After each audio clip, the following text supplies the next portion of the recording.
माऊली, मराठीमध्ये अशी म्हण आहे की हत्ती गेला आणि शेपूट राहिलं.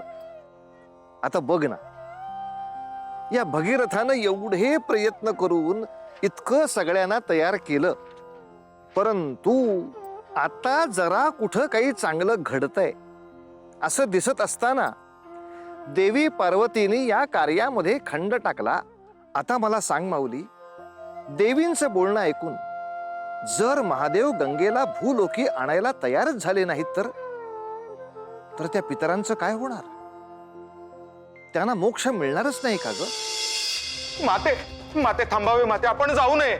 माझी वाट सोड नंदी. मला आता थांबवण्यात काही अर्थ नाही. असे म्हणू नका. आपल्या या भक्ताचा विचार करावा. तुझ्या स्वामींनी केला माझा विचार? मी त्यांना स्पष्टपणे सांगून देखील त्यांनी तेच केलं ज्यास माझा विरोध होता.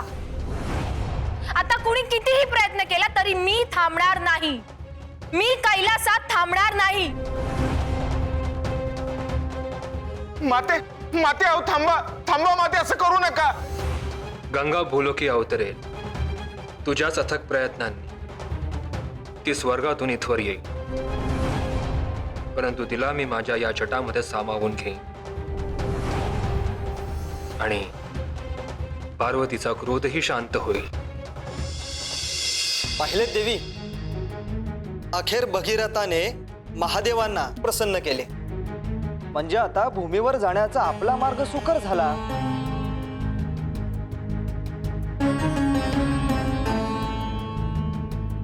काय झाले देवी, आपण चिंतित का? देवेंद्र, तरीही मला एक चिंता सतावते आहे. कसली चिंता? मला भूलोकी अवतरण्यासाठी महादेव नेमकी कुठली योजना करतात ते बघावे लागेल. हे कार्य महाकठीणच आहे.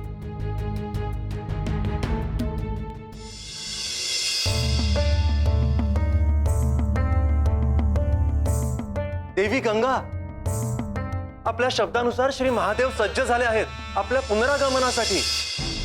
त्यांच्याच अनुमतीने आणि आशीर्वादाने मी आपणास विनंती करतो की आपण सहर्ष भूलोकी अवतरावे.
गंगा, तुझा आवेग सांभाळ.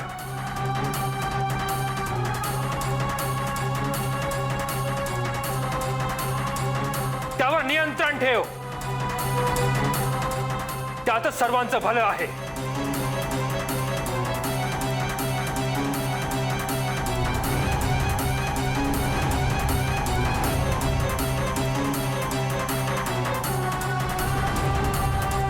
प्रभो प्रभो, आपण सांगूनही देवी गंगा यांचा आवेग कमी झालेला नाही. त्यांनीच सुचवले होते की त्यांचा आवेग आपण नियंत्रित करू शकता.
महाराज, हे हे काय होते महाराज?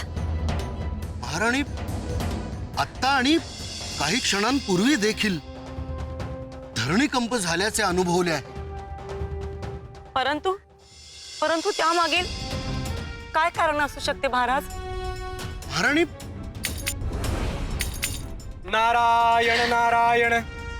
मुनिवर, मुनिवर, आपण आम्हा पामरांचा प्रणाम स्वीकारावा. स्वागत आहे आपले. अहो, ज्यांनी आदिशक्ती देवी पार्वतीला, देवी गंगांना जन्म दिला, त्यांनी स्वतःला पामर म्हणून घ्यावे. नारायण नारायण. मात्र माझे इथे येण्याचे प्रयोजन वेगळे होते, अतिशय महत्वाचे. प्रयोजन ते काय मुनिवर? सांग. काही क्षणांपूर्वी आपल्याला धरणीकंप जाणवला असेल. तो कशासाठी होता ते समजले? नाही मुनिवर, आपण जाणता आहात का? अर्थात आपली पुत्री गंगा हिचं पृथ्वीवर आगमन झालेलं आहे, ह्याचाच तो धरणीकंप होता. काय? माझी कन्या पुन्हा पृथ्वीवर अवतरली? हो मुनिवर, ही तर किती आनंदाची वार्ता आहे. आम्ही कित्येक काळापासून याच क्षणाची वाट पाहत होतो. शांत व्हा, शांत व्हा. ही आनंदी वार्ता सोबतच एक दुःखद वार्ता घेऊन आली आहे. दुःख?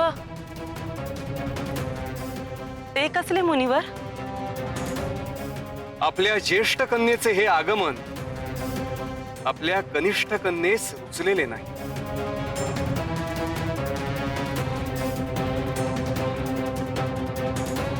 म्हणजे पार्वती? होय, गंगा देवींच्या पुनरागमनाने पार्वती देवी इतक्या क्रोधित झाल्या आहेत की त्यांनी कैलास पर्वत सोडून जाण्याचा निर्णय घेतलाय.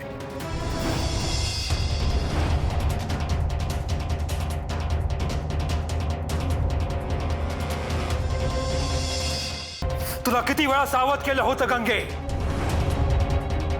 तुझ्या आवेशामुळे संपूर्ण पृथ्वी नष्ट झाली असती,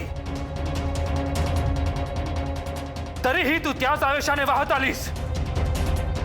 महादेव, मी याची आधीच कल्पना दिली होती. माझा प्रवाह थांबवणे माझ्या नियंत्रणात नाही आणि होणाऱ्या परिणामांचे दायित्व मी घेऊ शकत नाही. इतका अहंकार! लक्षात ठेव, तुझ्या प्रवाहापेक्षा जास्त प्रवाही शक्ती आमच्या जटांमध्ये आहे, ज्यात तू आता बंदिस्त झाली आहेस. आता तुझा अहंकार संपेल.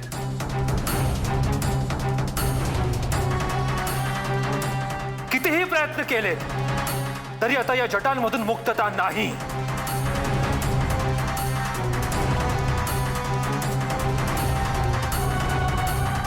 ही गंगा आता कधीही वाहणार नाही.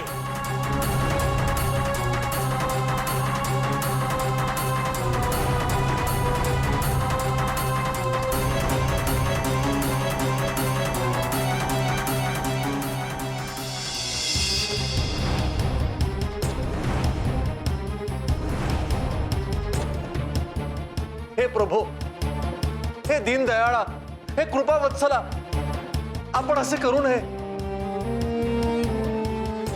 जर देवी गंगा आपल्या जटात बंदिस्त राहिल्या तर त्या कधीही भूलोके अवतरणार नाहीत, माझ्या पितरांच्या राखेपाशी कधीही पोचणार नाहीत,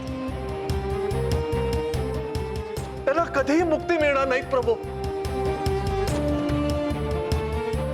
महादेव, आपण या सृष्टीच्या संतुलनाचे आधार आहात.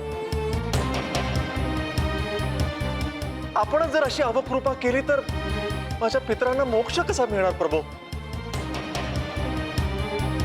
क्षमा करावी महादेव.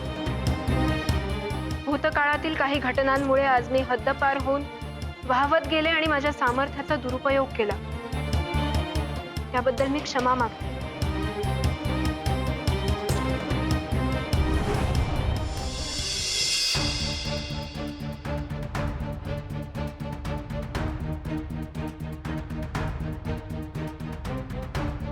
पार्वती, माताश्री, पिताश्री, आपण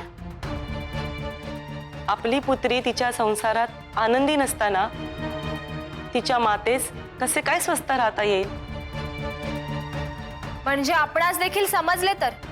होय कन्या,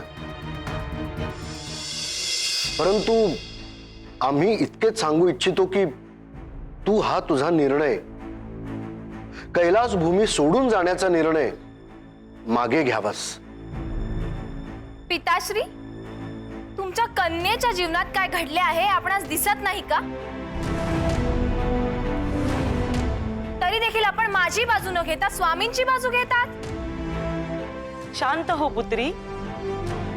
ते केवळ तुझे स्वामी नाहीत, ते संपूर्ण सृष्टीचे स्वामी आहेत. त्यांनी घेतलेला निर्णय सृष्टीचे हित ध्यानी ठेवूनच घेतला असेल. आणि माझे हित? त्यास काहीच मोल नाही. माझ्या अपेक्षांचा आदर होत नसेल, अवमान होत असेल तर मी का तेथे राहावे? माझ्या व्यतिरिक्त कोणी माझ्या स्वामींवर हक्क दाखवायचा प्रयत्न करत असेल तर मी तेथे राहावे? ते शक्य नाही. कन्या पार्वती, हे बघ, संसारात असे टोकाचे निर्णय घेऊन चालत नाही. तू सुद्धा आदिशक्तीचे रूप आहेस. तुझ्याशिवाय शिव आणि शिवांशिवाय शक्ती दोघेही अपूर्ण आहेत. तू जर असा क्रोधित होऊन निर्णय घेतलास तर त्याचे दुष्परिणाम संपूर्ण सृष्टीला भोगावे लागतील.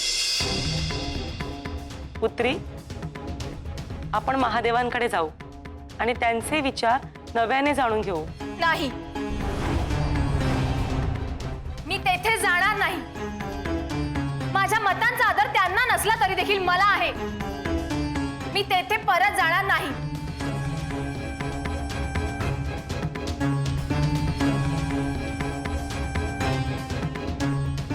शांत हो पुत्री, तुझेही काहीतरी चुकले असेलच. क्रोध बरेचदा आपली विचारशक्ती क्षीण करतो. आपण शांतपणे एकदा महादेवांशी बोलू, तुला देखील साक्षात्कार होईल. माझं ऐकशील ना पुत्री?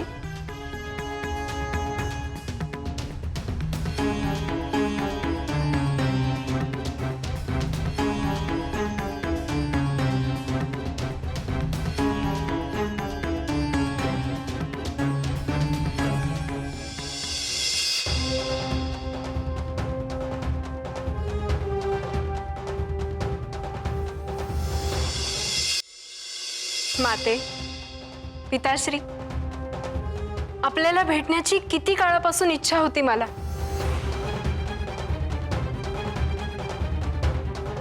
आपल्याला भेटून मला किती आनंद झालाय आपणास कल्पना देखील नसेल.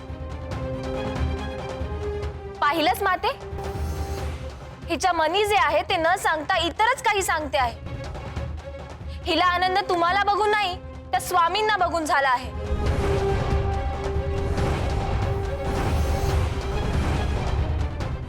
मला आनंद याचा आहे की मार्कंडेय ऋषींचे शब्द सत्य ठरले. मी आणि श्री महादेव अशा प्रकारे संलग्न झालो आहोत. पाहिलंच माते, ही जाणून बुजून तेच सांगते आहे जेणेकरून मला क्लेश होईल. होय ना स्वामी? ह्यातच आपल्या सृष्टीचे हित आहे. माते, आपण हे काय बोलत आहात? एक शब्द बोलू नकोस. तूच कारणीभूत आहेस या साऱ्या घटनेस. मी ह्या गंगेला येथे आणण्याचा अपराध केला आहेस तू. शिव आणि शक्ती यांच्या अतूट मिलनामध्ये गंगेची ठिणगी प्रज्वलित करण्याचा अपराध केला आहेस तू.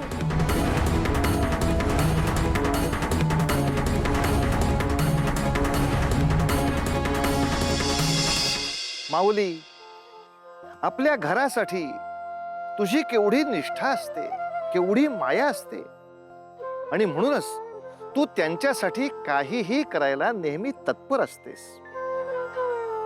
आपल्या माणसांसाठी आपण कोणत्याही संकटाचा सामना करायला नेहमी सिद्ध असतो. जसं की भगीरथ आपल्या पितरांच्या मुक्तीसाठी गंगेला भूलोकी आणण्याचा चंगच बांधलाय त्यांनी. कारण त्यांची मुक्ती हे त्याच्या आयुष्याचं परमध्येय आहे माऊली, परमध्येय. किती मजेशीर भाग आहे हा माऊली. ओ साक्षात देवाधिदेव महादेव ते सुद्धा त्यांच्या पत्नीच्या म्हणजे देवी पार्वतीच्या शब्दाबाहेर जाऊ शकत नाहीत. अहो, पती पत्नीच्या नात्यामधली हीच तर मजा आहे. परंतु ते कोणी सामान्य नाहीत ना. त्यांना हित बघायचंय ते सगळ्या सृष्टीचं, आणि यासाठी गंगा इथं अवतरणं आवश्यक आहे हे त्यांना समजतंय. मग यासाठी ते पार्वतीची समजूत काढतील का? भगीरथाची प्रार्थना सफल होईल का? गंगा त्याचं म्हणणं मान्य करेल का? पाहूया पुढल्या भागात. तोवर उतू नका, मातू नका, घेतला वसा टाकू नका.